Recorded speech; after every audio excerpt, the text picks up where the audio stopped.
if you're ever in the public eye, and I think this applies to anybody that does any social media at all. If you are even still, I mean, even in a squadron or in a group setting, you're always going to have a certain number of people that just don't like what you're doing, and they're going to try to tear you down, regardless of whether it's merit-based or if it's just nonsense. Even if you're doing something cool, like a therapy dog with a canine, somebody's going to be mad at you.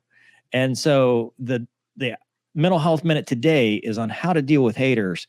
And Mace, you and I have talked about this in depth, because we're always sharing what angry people say about relatively benign topics. And I think you've experienced that a lot. How do you deal with that?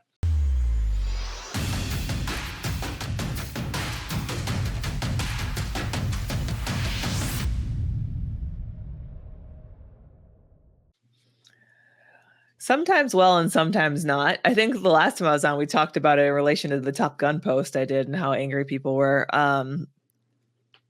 The ones that are just like obviously trolls, that are just like, worst pilot ever, go back to the kitchen, can you parallel park? Like, like the kind of like what the little one-liners, and then you look at their profile, it's like one follower and like it's like hidden. I just delete those. I delete them and block that person, and it annoys me for a second, then I just whatever. But it's the people that write like well-written diatribes about things that get me more pissed off, because they're actually like real people and they actually think these things, right? I guess the most recent thing that I got hate for is I made this very great meme of Taylor Swift and Travis Kelce when the Chiefs won the game that was going to take them to the Super Bowl, where she's whispering in his ear. And I put the caption, "The Thunderbirds are going to do a flyover for you," because the Thunderbirds did the Super Bowl flyover. I thought it was clever and right on brand for my aviation loving audience. People got so mad. They thought I was part of a psyop and that I was bringing disgrace to the Thunderbird name. I saw that one. Yeah, I saw that one. That meme. Anyway, so those are kind of dumb, and whatever. When people get really personal, those I posted screenshots of in my stories because they were funny, and actually enjoyed replying to them because they were just such a silly thing to get mad about. It's walking the line between ignoring them and doing the delete block thing. And like, is that always the best option for your mental health? Is that always the healthiest option? Mm-hmm. Sometimes I find it is more helpful to stand up to the person and show them that they can't just talk to me like that, and they can't roll into my page that I work really hard on to be glass half full and just shit on it. And so I will screenshot them with their name and everything, put it in my stories. And a lot of people's accounts have gotten shut down because I have those loyal followers that will roll in and report them and shut their Instagram down for a bit. And, sometimes that's satisfying. So I don't have a good solution for it. It's whatever works for you. But it used to really bother me, and it would bother me for days afterwards, especially when people would get into like extended engagement where they would comment again and again. I had a guy, I think it was after I was on here the first time, who came in and said that he didn't care what I had to say because I was a quitter, because I had left the Air Force prior to 20 years. I remember that one. And that was a waste of a pilot training spot and a fighter jet, this coveted fighter jet spot. I was a waste of it because I didn't stay for 20 years. And that he literally said, there were all of these qualified men lined up that wanted that spot, and you took it from them. I was like, okay, now we can see what the real problem is. But stuff like that is just so over the top that I will blast those people in my stories and be like, hello, whoever this person works for, look at what they think about the world. Yeah.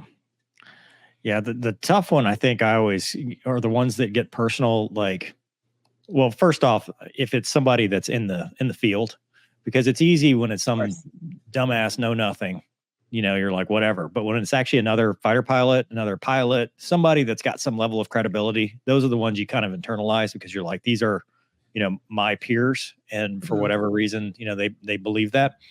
But then some of them are just nonsensical. Right. Gonky, we did the retiree thing, retiree return, the VRAD thing last week. And there were comments like, you guys didn't get the call to come back. It's like, dude, we're still in. Like, where are we going? You're like, we can't be in any harder. Like, right. I can't pull over anymore. Right. What else do you want me to do? Like, what are you doing on your couch? And those you just want to argue with because they're so stupid. You're like, what are you thinking? Yeah, you're wrong. Right. You're wrong. And I need to tell you that.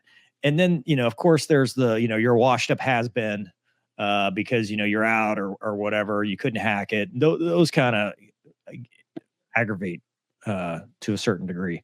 But I think the important thing is I'm going to do the standard thing I do, which is not take my own advice.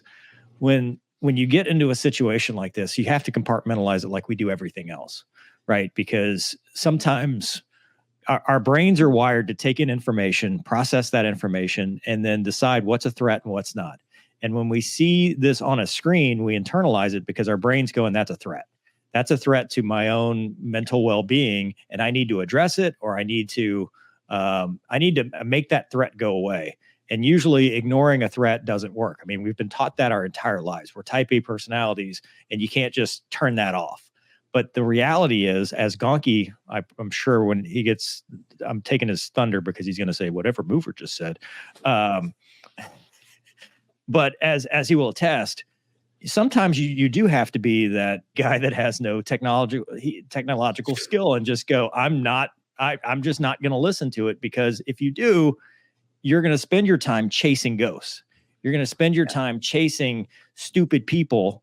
And I catch myself spending an inordinate amount of time reading comments. Mm-hmm. And then you don't focus on the ones that are like, hey, you did something good with your mental health minute. You did something good. I'm going to be a fighter pilot now because of you. You don't focus on that. You focus on you're a washed up has-been that couldn't hack it, or, some little thing that just tees off, just sends you to the next level, and you want to fight.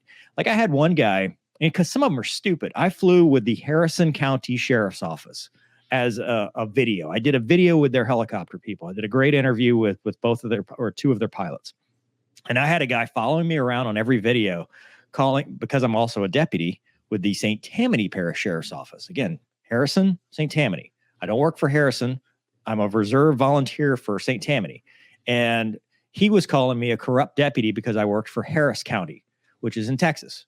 I've never been to Harris County, Texas as a deputy. I've driven through it, but I've never done that. But it's just like they get it in their head, but it's a one-way door. You'll find responding to these people, it does nothing, because they'll never come back, because they're drive-by. It's a drive-by this, it's a drive-by that. And they fire and forget. And meanwhile, you're like, God, how do I tell this idiot to stop? And I think for our own sanity, we have to figure out a way to just go, you know what, it's chaff. I'm going to ignore it. And I'm going to keep doing what I do, because the minute you stop being that positive person, that glass half full, your brand is the minute that they win, because they are trying to tear you down to their level.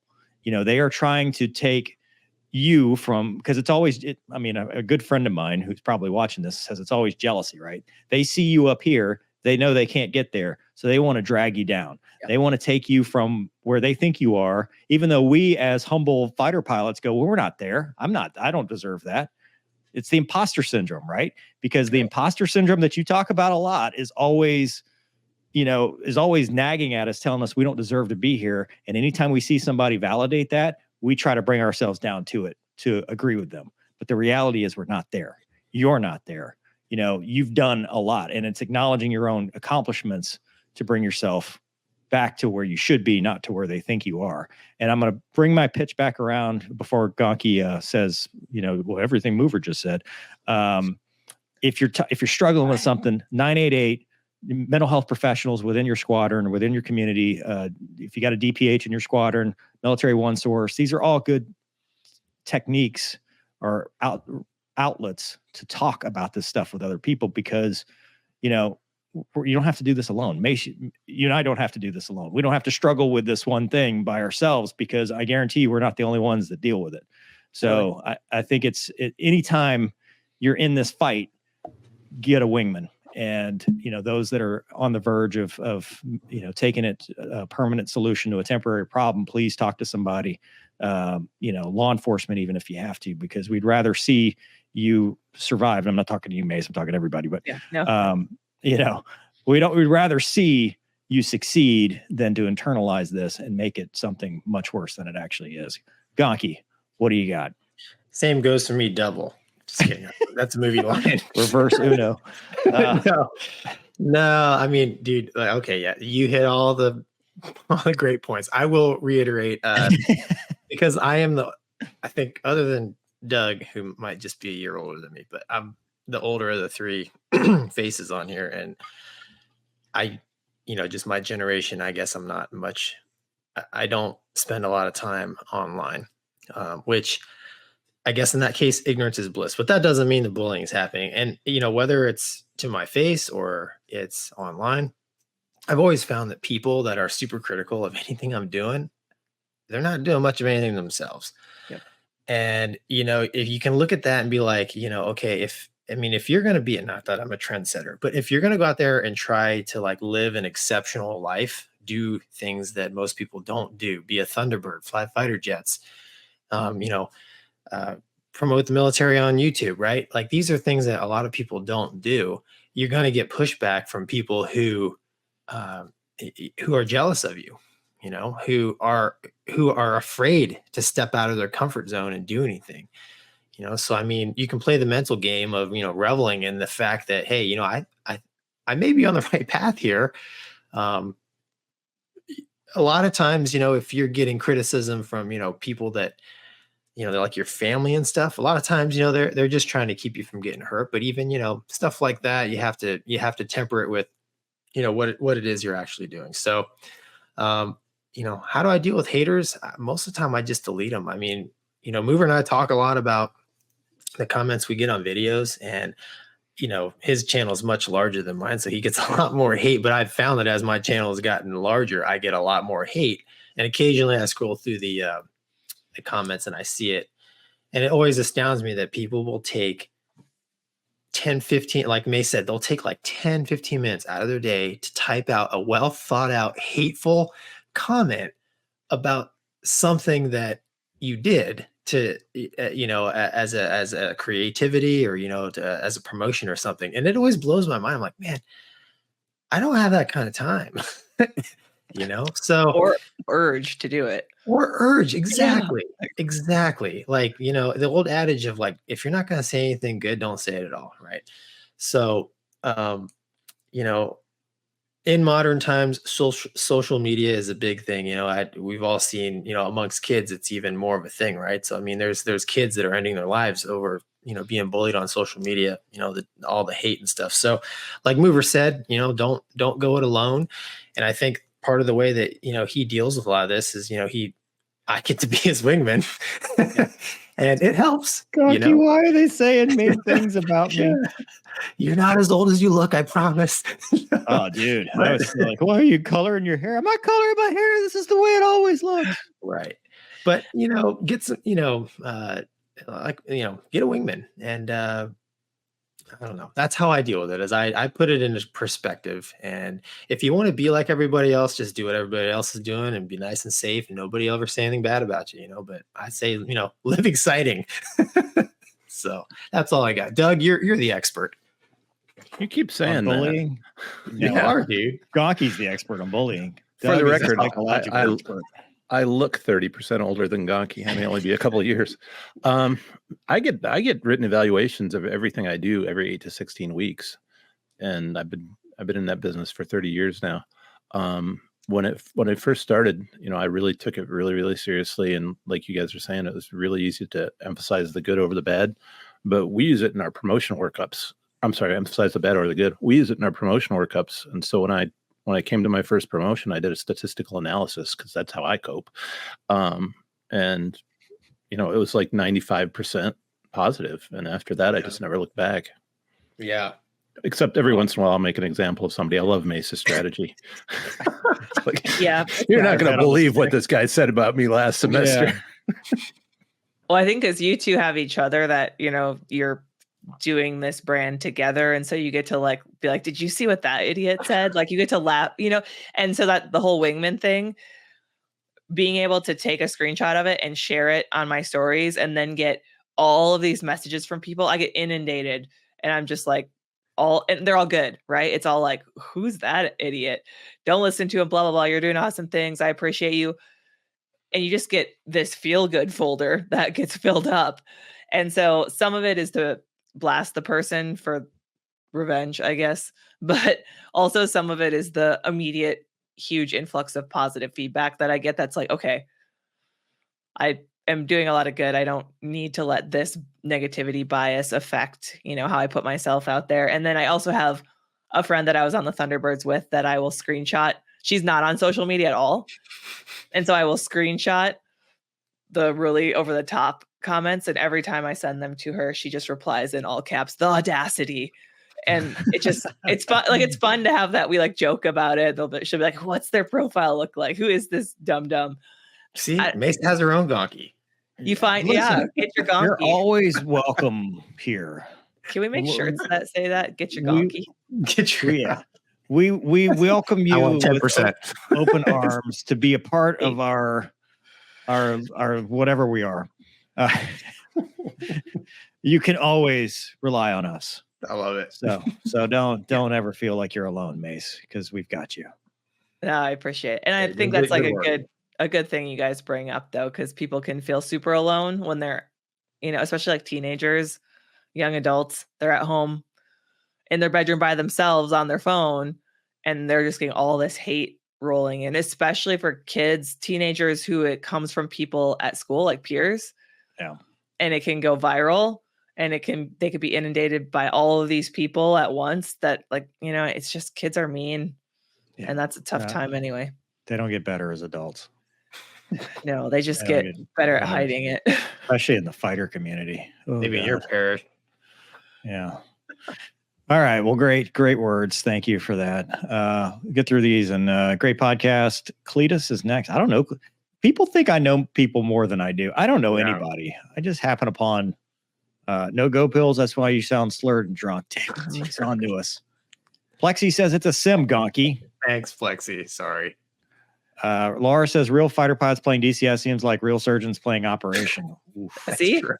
That's There's true. the hate mail. Women don't like DCS, I guess. Gonky's wife, Mace, Laura. My wife, no. Please have Mace back. Okay. Charles says, please have Mace back. Mover and Gonky, it's been a real pleasure seeing her on the show. I agree. Yeah. Janitor is back. Mace, love and enjoy your inspirational Instagram posts. They really get me thinking. Hate that you usually follow that up with you doing 1,000 pull-ups while I'm eating a cupcake. I love cupcakes and ice cream and sweets in general. So, I have a fit persona I need to put out to the world, but I eat all the sweets. There's a secret out. We have somebody at our new wing that bakes, right, Gonky? She does cupcakes for the wing. Yeah. So good.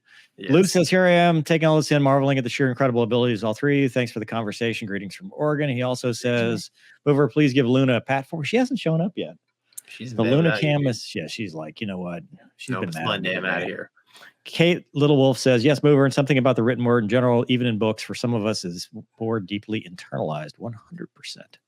Laura says, haters are just people who are too lazy to do anything constructive with their seething jealousy.